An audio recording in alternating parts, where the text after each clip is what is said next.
at Malworld 1 YouTube channel. Novel, The Primordial Law. Volume 1, Nether Realm of the Dead. Chapter 2, The Nine Infant. 2nd of Volume 1. Translator, Shadow Knight AK. Editor, Shadow Knight AK. The research vessel's cabins were arranged with 3 lower decks and 7 upper decks, with the main deck located on the 4th level. The dining hall, boarding lobby, and work areas were all situated on this level. A few moments ago, the crew was leisurely enjoying the view from the deck. Now, they hurriedly squeezed into the boarding lobby. Although Li Wei was facing such an emergency for the first time, he displayed remarkable composure. Remaining calm under pressure, he ensured all research team members were safely inside the cabins before being the last to leave the deck, securely locking the hatch behind him. In those brief 2 minutes, the purplish-black bear-like creature had already traversed 3 to 4 kilometers of icy terrain and arrived beneath the dragon pole. Whoosh! With a powerful leap, its massive, muscular body soared over the several-meter-high railing and landed heavily on the deck with a resounding thud. The ground of the boarding lobby trembled from the impact. Up close, its fur appeared thick and long, resembling a purplish-black iron coat. Its eyes, larger than a human fist, glowed blood-colored. Sharp, serrated teeth lined its jaws like a saw blade. Its facial features were already showing signs of humanization. Even through the thick, specially reinforced glass, its terrifying presence was palpable, sending a chill down Li Wei's spine. Fortunately, the cabin windows were small, eliminating the risk of it breaking through. Boom! The bear-like creature charged forward, slamming into the newly closed hatch. The entire boarding lobby rattled violently, and cracks spider-webbed across the reinforced glass. Many research team members screamed. The boarding hall descended into chaos as some fled up the stairs, others crammed into elevators, all scrambling to reach higher decks. For this polar expedition, the Dragon Pole research vessel's cabin doors were constructed from alloy and layered for insulation and wind resistance. Even the immensely powerful purple-black bear-like creature couldn't breach them directly. But Li Wei noticed the ship's hull around the door was already warping. It was only a matter of time before the door could be knocked open. "Bring everything you can find and block the door," Li Wei shouted. The boarding hall was a cacophony of noise and panic. Everyone was focused on escaping the most dangerous area, and no one responded to him. The research vessel's cabinets and equipment were designed to withstand rough seas and were securely bolted in place. After struggling to detach a storage cabinet from the boarding hall, Li Wei was about to push it toward the door when Xie Jingxin, who had just arrived, shouted, "What are you doing?" Xie Jin and 7 security team members had already armed themselves with stun guns, riot shields, tear gas, and other weapons before rushing to the boarding hall. Their tall, muscular frames and sharp, resolute gazes marked them as elite personnel, handpicked through rigorous selection processes. "Is he trying to dismantle the ship?" Someone joked. "Just a bear. Why are you so scared?" Boom. The purplish-black, bear-like creature slammed into the hatch for the 4th time, causing severe deformation and signs of tearing around the frame. The deafening impact sounded like artillery shells bombarding the ship's hull. The 8 members of the security team, including Xie Jin, stared in horror at the colossal beast outside the window. Even these elite operatives paled with terror, feeling suffocated by primal fear. It was as if their very bloodlines were being suppressed. This was no ordinary bear. It resembled a prehistoric monster, massive, ferocious, and utterly beyond comprehension. If this were captured on film and reported. Click. The shutter sound rang out incongruously in the boarding hall. The short man who loved reciting poetry and telling myths hadn't fled. Instead, he stood by the window, snapping photos. Under the collective gaze, he awkwardly put away his camera and explained, "I study ecology and environmental biology. This is absolutely a new species never before seen on Earth, a truly earth-shattering discovery. With this find, our polar expedition will become a national, no, a global sensation." Boom. The 5th impact struck. The hull around the hatch groaned and tore, the largest crack widening to the width of a palm. A blast of frigid air swept into the boarding hall, sending shivers of terror through everyone present. "I'll help you push." The short-statured trainee, trembling with fear, rushed to Li Wei's side. Together, they shoved a storage cabinet against the hatch, hoping to reinforce the barrier. But it was clearly not enough. Xie Jin, having regained his composure, shouted orders to the security team members to dismantle and move cabinets, tables, and chairs to reinforce the barricade. This bear-like creature seemed to be a nuclear-irradiated mutation, far beyond the capabilities of their weapons. If it breached the hatch, everyone on the research vessel would become mere flesh and blood for its insatiable hunger. Rumble. Rumble. The sound of helicopter rotors thundered outside. As the bear-like creature continued to batter the hatch, the helicopter had been rolled out of the hangar. Now it hovered in midair. Zhao Meng, sunglasses perched on his nose, aimed his rifle at the purplish-black beast. They had an American-style net on board. "We're safe now." What a false alarm. The short-statured trainee, his tension easing, let out a whoop of relief. The bear-like creature on the deck, remarkably intelligent, sensed the danger. Its fur bristled like foot-long steel needles as it reared up on its hind legs and roared ferociously at the distant helicopter. The creature's roar surpassed even that of lions and tigers, its thunderous bellow shaking the ice plains. Bang! A gunshot rang out, striking the bear-like creature in the head. Before the crew could cheer, an even more furious roar echoed across the frozen wasteland. The creature tore a metal fixture from the research vessel and hurled it into the air, aiming to smash the helicopter out of the sky. Fortunately, the helicopter ascended just in time, narrowly avoiding the projectile.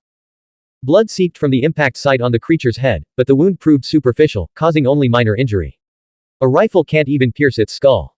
Is it even carbon-based?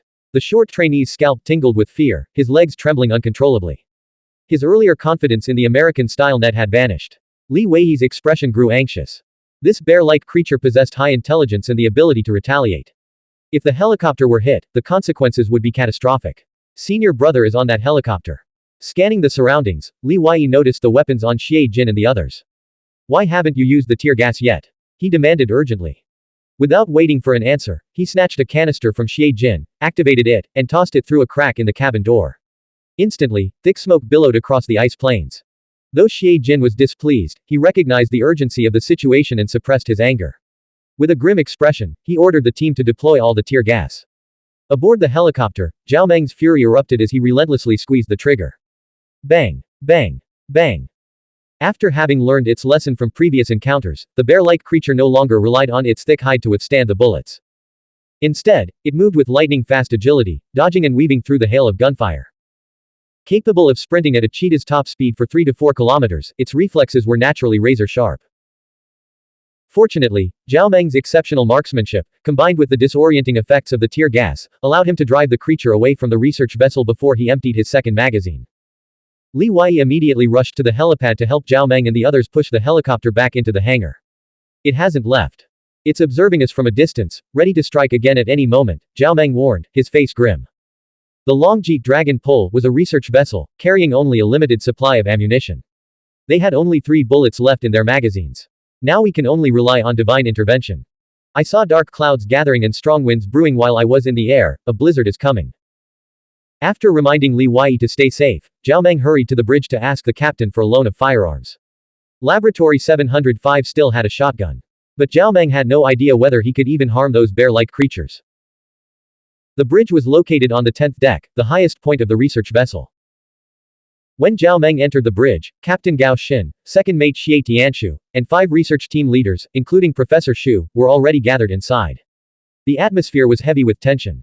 All eyes were fixed on the electronic nautical chart and the seabed monitoring system screens. The screens displayed a 3-dimensional image of marine life beneath the ship. There, in the water 100 meters below, a creature even larger than the dragon pole was slowly keeping pace with the research vessel. It was at least 200 meters long, with 9 massive tentacles. It was unimaginable what kind of powerful underwater currents such a colossal creature could generate as it moved. First a mutated bear-like creature emerged, and now this thing from the deep sea. How can such massive life forms exist on Earth? The crew on the bridge were stunned. Could it be a colossal squid? This is many times larger than any colossal squid. The largest known marine animal, the blue whale, is only about 30 meters long and weighs around 200 tons. But compared to this deep-sea behemoth, it's like a newborn infant. I'd estimate this thing weighs at least 10,000 tons. Professor Xu, a biology expert, adjusted his glasses and stared intently at the screen, shaking his head. Look at this, he said, each of its 9 tentacles has a human-like head. Its torso resembles that of a colossal bull. This is utterly astonishing, undoubtedly a new species never before seen on Earth. That's Jiaying, 9 infants, an elderly man in a dark blue Zhongshan suit said from the cockpit doorway. He was the director of Laboratory 705. No one knew his real name, everyone simply called him Director Yang. The Jiaying. Professor Xu had never heard of such a creature. Director Yang entered the cockpit, stood before the screen, and spoke in a low voice. The Jiaying is a mythical beast recorded in the Huainanzi, Benjiangshun. Legend says it dwells in the North Sea, its cries resembling an infant's wails. With 9 heads, it devours humans on sight and can spew water and fire. But I never imagined it would be this colossal. Just as the research team leader was about to reprimand him for abandoning science for theology, Director Yang bowed deeply to the crowd, apologizing, "I'm deeply sorry, everyone. These ferocious beasts were likely drawn here by the entity in Laboratory 705. I apologize for leading you all into such danger. Zhao Meng, known for his bluntness, had been simmering with anger. What exactly are you researching in Laboratory 705? We demand an explanation today.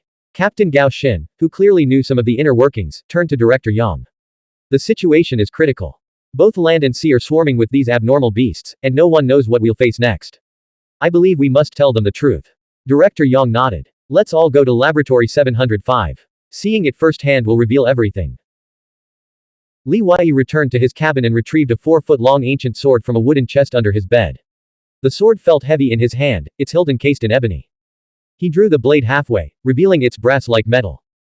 Li Wei knew this sword wasn't actually made of brass, it was the Chan sect's most treasured artifact, second only to the Dao ancestors' Tai Chi fish. Throughout his life, he had never seen the sect leader sharpen or polish it, yet the blade remained eternally sharp and free of rust. The Dao ancestors' Tai Chi fish was merely a symbolic token of authority for the sect leader, holding little practical value in his eyes. The true divine weapon of the Chan sect was undoubtedly the yellow dragon sword. He sheathed the sword. Li Wei descended the stairs, sword in hand, and arrived at the boarding hall. Although Zhao Meng had told him not to consider himself a member of the security team, having enjoyed the privileges of membership, he couldn't possibly hide when danger struck. How long could anyone hide anyway? When the nest is destroyed, no egg remains unbroken. The boarding hall's hatch had been barricaded with crates, tables, and chairs. Most of the security team members stood guard here, armed with various weapons, ready for battle. When they saw Li Wei descending the stairs, surprise flickered in their eyes. This college student has some courage and responsibility. For the first time in over a month, they offered a positive assessment of him. The light dimmed as dark clouds gathered overhead. A blizzard was imminent. Outside the shattered cabin windows, the wind gradually transformed from a whisper into a roar, sweeping across the frozen wasteland. Blank. End of chapter. Subscribe to the MTL World at Malworld 1 YouTube channel.